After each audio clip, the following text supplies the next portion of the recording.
ये जो जरासंधर राजा माने अछंती 96 सहस्र राजा माने अछंती से माने मोर कौन करिवे मने मने चिंता करुछंती अक्रूर जे स्वयं ब्रह्म स्वयं नारायण तांकु बा कौ कथा अपूर्व।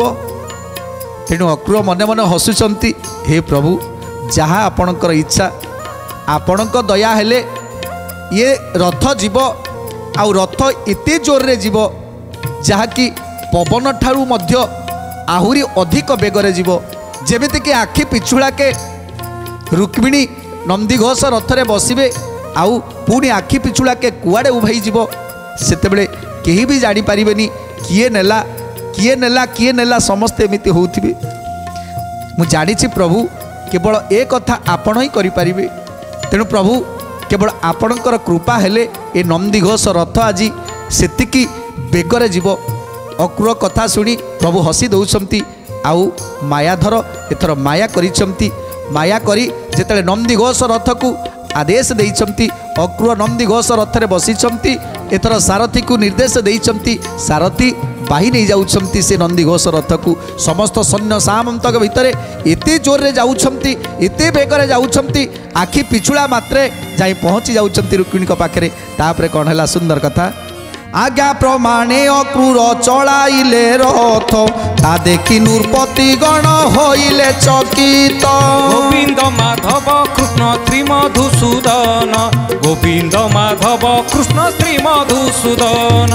गरुड़ को देखी जने दूर हुए सर्प मार्जार देखिले जने मूसा छाड़े दर्प। गोविंद माधव कृष्ण श्री मधुसूदन गोविंद माधव कृष्ण श्री मधुसूदन। सिंह को देखी जे सने भय करे गज व्याघ्र को देखते छाग जने ही नबीज।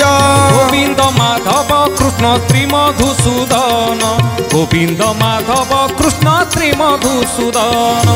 चंद्रमा को देखी जथा सांकुड़े कमल देशने से राजा माने हेले ही न बल।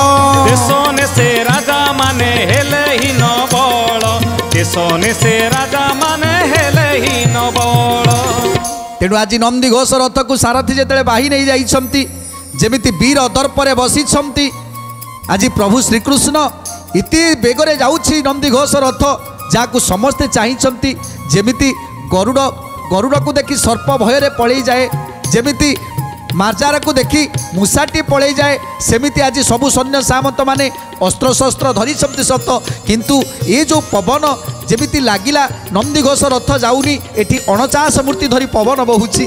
तेणु आज समस्ते भयभीत हो जाइछंती से नंदीघोष रथ समस्तक भितर पशि जाई पहुँची जाइछंती रुक्मिणी पाखरे। जेतेले रुक्मिणी पाखरे पहुँची जाइछंती किए जाइछि कोउठी जाइछि कौन पाई जाइछि ए कथा कहार भाबिबाकु मध्य समय मिलिलानी।